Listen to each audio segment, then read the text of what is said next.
आदाब, नमस्ते। मैं आपको बहुत मुबारकबाद देना चाहता हूं कि आपने इस प्रकार की मीटिंग का आयोजन किया। आज जो माहौल पूरे देश में और दुनिया में, ये दोनों चीजें जुड़ी हुई हैं। हमारा देश दुनिया की समस्याओं से अलग नहीं है। कुछ जो दुनिया में हो रहा है उसका प्रतिबिंब, रिफ्लेक्शन यहां होता है, और यहां भी जो मुस्लिम कौम के सवाल हैं वो आप सदियों से जानते हैं। तो मैं आज जो मुख्य मुद्दा है कि हमारे जो नौजवान मुस्लिम कम्युनिटी से, जिसको कहा जा रहा है वर्ड रेडिकलाइज, पता नहीं वो वर्ड कितना सही है कि नहीं, क्योंकि रेडिकल का मतलब मैं कुछ और जानता हूं। रेडिकल का मतलब मैं जानता हूं कि वो व्यक्ति जो समाज को महत्वपूर्ण तरीके से बदलना चाहते हैं बेहतर बनाने के लिए, वो मेरी समझ है रेडिकल की। पर ये आज जो माहौल में जिस प्रकार का रेडिकलाइजेशन ऑफ यूथ किया जा रहा है, उसके लिए कौन जिम्मेदार है?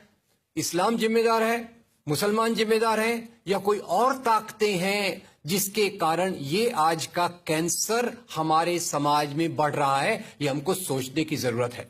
तो खैर, मेरे पास थोड़ा वक्त है तो मैं इसको दो मुद्दों में देखना चाहूंगा। एक तो ये जो पूरी प्रोसेस चालू हुई है वो 9/11 के बाद से चालू हुई है। 9/11/2001 आपको याद होगा, 2 एरोप्लेन। खैर, मैं कुछ चीजें दोहरा रहा हूं ताकि हम समझ सके आईएस आया कहां से। ये ऊपर से टपका कि अंदर से कोई ऐसी चीज है जो इस कैंसर को बढ़ावा दे रही है।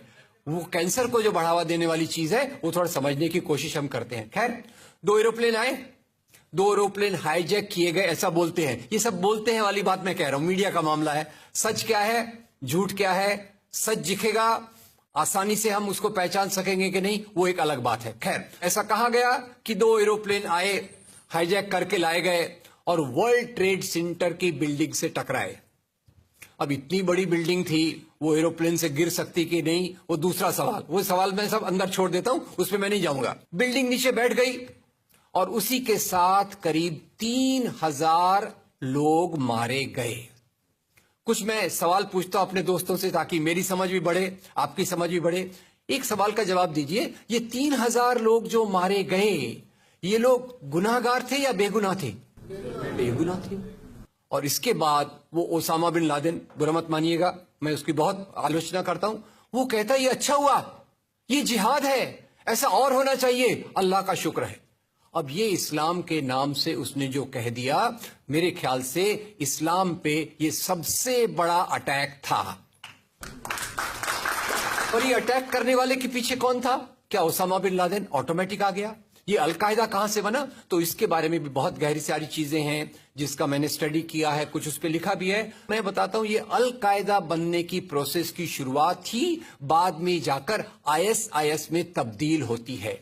मैं इसको सवाल के रूप में पूछता हूं, देखिए, अगर इस्लाम के कारण आतंकवाद होता, मेरा सवाल जरा समझ लीजिए, अगर इस्लाम के कारण आतंकवाद होता तो दुनिया के कौन से देश में सबसे ज्यादा आतंकवादी होना चाहिए? इंडोनेशिया में। सऊदी अरेबिया बहुत छोटा है, पता नहीं हमारे बंबई के बराबर भी है कि नहीं। सऊदी अरेबिया बहुत छोटा है, सबसे ज्यादा आतंकवाद होना चाहिए इंडोनेशिया में, दुनिया का सबसे बड़ा मुस्लिम देश। वहां इस प्रकार का आतंकवाद नहीं है। नंबर 2, वो एरिया देखिए, अभी सवाल आपको बताया गया, उसको याद रखिएगा। इस दुनिया के आतंकवाद से, जिसको इस्लामिक आतंकवाद कहा जाता है गलती से, कैसा कहा जाता है वो भी मैं बताऊंगा। इस आतंकवाद से मारे जाने वाले ज्यादा लोग, इससे मारे जाने वाले ज्यादा लोग हिंदू हैं, मुसलमान हैं या क्रिश्चियन हैं? मुस्लिम हैं। इस्लाम के नाम पे आतंकवाद है, सबसे ज्यादा कौन मारा जाता है? मुस्लिम। अब तीसरी बात का ख्याल कीजिए, किस एरिया में इसका लोकेशन है? This terrorism is located in which area? तो उस एरिया की मैं 3 आपको बातें बताता हूं। उस एरिया में, जिसको मैं वेस्ट एशिया कहता हूं, पश्चिम एशिया में 3 चीजें हैं। नंबर 1, वहां रहने वालों में मुसलमान ज्यादा है, यस नो? उसी एरिया में आतंकवाद ज्यादा है, उसी एरिया में तेल का खजाना है। तो आतंकवाद तेल के कारण है कि इस्लाम के कारण है? तेल के कारण है। और तेल का कब्जा कौन करना चाहता है? तेल का कब्जा वो ताकत करना चाहती है जो वॉशिंगटन में बैठे हुई पूरी दुनिया को नचाते रहती है। काम करने वाला कोई और गुनाहगार कोई और बनाया गया। अब ये आया कैसे?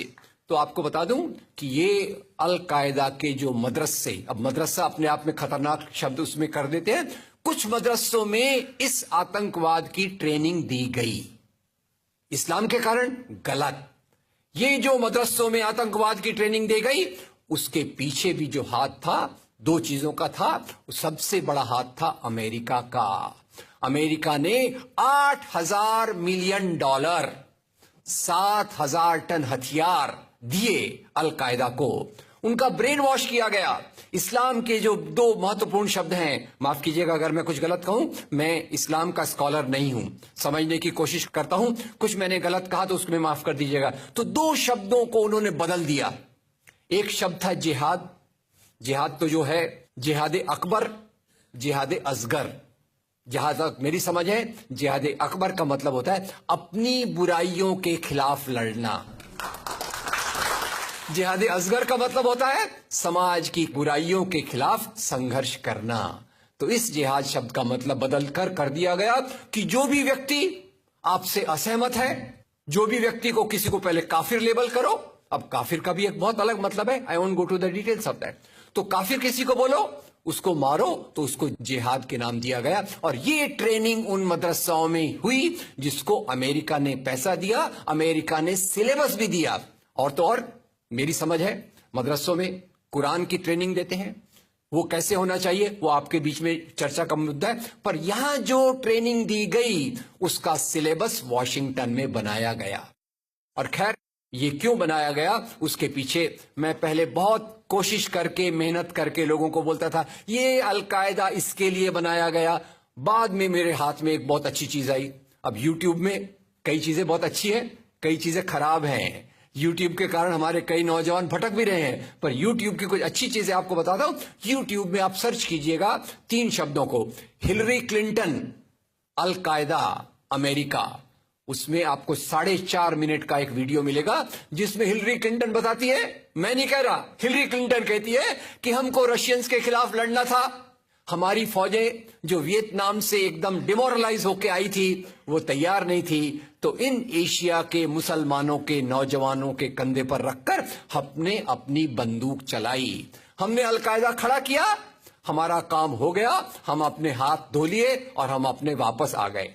तो यानी हमने कैंसर के बीज डाल दिए, हम तो अपने देश में सुरक्षित हैं, उसका जो नतीजा भुगतना हो वो एशिया के लोग भुगते, वेस्ट एशिया के लोग भुगते। और उसी के साथ 9/11 के बाद उसी के साथ अमेरिकन मीडिया ने एक सबसे खराब काम किया, the most anti human act in the history of Mankind.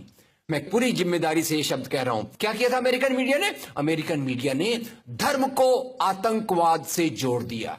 मजहब जो मोहब्बत सिखाता है, मजहब जो इंसान को इंसान बनना सिखाता है, उस मजहब के साथ इन्होंने आतंकवाद को जोड़ दिया और एक शब्द बनाया पहली बार, इस्लामिक टेररिज्म। याद रखिए दुनिया में आतंकवाद पहले भी हुआ है। याद रखिए आयरिश रिपब्लिकन आर्मी, याद रखिए खालिस्तान, याद रखिए नाथुराम गोडसे, याद रखिए इंदिरा गांधी का हत्यारा, याद रखिए राजीव गांधी का हत्यारा। आतंकवाद पहले भी हुए हैं, पर कभी भी मजहब को आतंकवाद के साथ नहीं जोड़ा गया। तो मैं मानता हूं अमेरिकन मीडिया ने अगर सबसे गंदा, सबसे एंटी ह्यूमन काम किया है तो इस जुमले का बनाना जिसको कहते हैं इस्लामिक टेररिज्म। अब इसके पीछे इस्लाम का कोई हाथ नहीं। जिहाद शब्द का मतलब बदल दिया गया और काफिर शब्द का मतलब बदल दिया गया। यहां से ब्रेन वॉश की एक प्रोसेस चालू हुई और इसी को मैं कहता हूं ये प्रोसेस जो चालू की, ये प्रक्रिया एक कैंसर होती है। मेरा थोड़ा मेडिकल बैकग्राउंड है, मैं जानता हूं कैंसर शुरुआत में होता है, आपने ट्रीट कर लिया तो ठीक है, जब वो फाइनल स्टेज में जाता है तो पूरी दुनिया की बर्बादी करने पे तुल जाता है। और वही बात अलकायदा के साथ हुई। अलकायदा के बाद मामला वहीं खत्म नहीं होता। तेल की प्यास, तेल की भूख बहुत बड़ी है। आप जानते हैं भारत 200 साल तक गुलाम रहा इंग्लैंड का। काय के लिए गुलाम था? क्योंकि उनको यहां का कच्चा माल लूट कर ले जाना था। After colonialism there is imperialism, और ये इंपीरियलिज्म चाहता है दुनिया के रॉ मटेरियल्स, दुनिया के रिसोर्सेस को लूट कर अपनी समृद्धि को, अपनी प्रॉस्पेरिटी को बढ़ाया जाए। और उसी के चलते उन्होंने एक और काम किया और वो काम था इराक पे हमला। अभी ब्रेक्सिट, अभी वो कौन सी रिपोर्ट आई है, मैं नाम भूल गया उसका, जिसमें ब्रिटेन के प्रधानमंत्री जो थे उनको एक गिल्टी करार हो रहा है। वो रिपोर्ट में पहले उन्होंने तय कर लिया कि हमको इराक पे हमला करना है, बाद में आर्ग्यूमेंट ढूंढते रहे कि भाई कौन सी बात पे हम इराक पे हमला करें, तो बोले अरे इराक के पास तो वेपन्स ऑफ मास डिस्ट्रक्शन है। उस बात पे लंबी बहस चली और यूनाइटेड नेशंस, जिसको अमेरिका ने अपने जेब में रख लिया है, उसके सहारे से उन्होंने इराक पे हमला किया। और वो इराक पे हमले के कारण जो वहां की आर्मी स्ट्रक्चर था, जो फौज का स्ट्रक्चर था, वो डिस्टर्ब हो गया। एक तरफ से वो डिस्टर्ब हो गया, दूसरी तरफ से अल कायदा की आइडियोलॉजी आई और इन दोनों को मिलाकर आईएसआईएस बना। काम है इस्लाम का नाम, इस्लाम के नाम पर जो काम हो रहा है वो वास्तव में it is a design of imperialist powers to control on the oil resources of the world. इससे गंदी बात दुनिया में कोई नहीं हो सकती कि मजहब के नाम पर एक पॉलिटिक्स, मजहब के नाम पे आर्थिक समस्याओं को अमेरिका हल करने की कोशिश कर रहा है। ये एक बात। अब दूसरा एक और भी है, इसमें जोड़ दूं, इंडिया में, भारत में खास तौर तक समस्या और ज्यादा रही। यानी वो एक हमारा हिंदी में कहा मुहावरा है ना, एक तो करेला ऊपर से नीम चढ़ा। मुसलमानों का हाल पहले भी बहुत अच्छा नहीं था। मैं ये नहीं कहना चाहता कि हमको केवल रोते रोते अपनी जिंदगी गुजारना है। मैं ये कहना चाहता हूं अगर हम समस्या को असली तरीके से समझेंगे, जिसकी कोशिश मैं यहां देख रहा हूं, तो हम उस समस्या को हल कर सकेंगे और यही हमारा उद्देश्य होना चाहिए। मैंने कहां से शुरुआत की थी?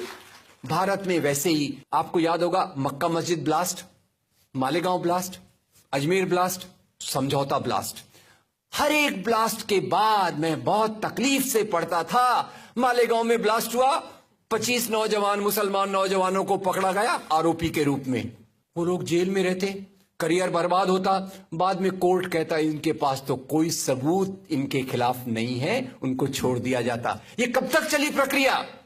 जब तक बंबई में 26/11 नहीं हुआ। हेमंत करकरे इशारों में बात, मैं वही बात समाप्त कर देता हूं। There are prejudices against a particular community, और ये प्रिजुडिसेस की शुरुआत ये जो इस्लामिक टेररिज्म शब्द से हुई, और उसके पहले भी इंडियन हिस्ट्री में, इंडियन हिस्ट्री को मिसयूज करके मुसलमानों को बदनाम करने की कोशिश की गई। ये मैं वार्निंग इसलिए दे रहा हूं कि हम जितना समस्या को समझेंगे उतने अच्छे से उसका समाधान कर सकेंगे। तो इसकी शुरुआत कहां से हो सके? अरे भाई मुसलमान राजा वेरी बैड, ये मेरा फेवरेट टॉपिक है। इसलिए नहीं कि मैं राजाओं को चाहता हूं, इसलिए कि मैं डेमोक्रेसी को चाहता हूं, और मैं नहीं चाहता कि डेमोक्रेसी राजाओं के नाम पर खत्म कर दी जाए। राजा, मुसलमान राजा वेरी बैड। बोले अरे भाई, एक हाथ में तलवार, एक हाथ में कुरान लेके आए, और यहां उन्होंने इस्लाम लोगों पे लाद दिया। लोग जनरली सुन लेते, मुसलमान राजा आए, एक हाथ में तलवार, एक हाथ में कुरान। पर एक आपको वाकया सुना दूं, एक कॉलेज में गया था मैं, तो कुछ अजब ही वाकया निकला। मैं जब स्टूडेंट्स को बोला देखो भाई, लोग कहते हैं मुसलमान राजा एक हाथ में तलवार, एक हाथ में कुरान लेके आए, तो 5-6 स्टूडेंट खड़े हो गए। बोले सर ये कैसे हो सकता है? बोले अगर राजा के एक हाथ में तलवार है, एक हाथ में कुरान है, तो घोड़ा कैसे चलेगा? मैंने कहा ये तो मुझे भी नहीं पता। फिर मैंने स्टडी किया और ये पता चला मुझे कि भारत में सबसे पहले जो इस्लाम आया वो राजाओं के माध्यम से नहीं आया। मैं तो यहां तक भी कहता हूं, इस्लाम राजाओं के माध्यम से नहीं आया, इस्लाम संतों के माध्यम से आया, इस्लाम मोहब्बत के रास्ते से आया। इस्लाम आया क्योंकि यहां की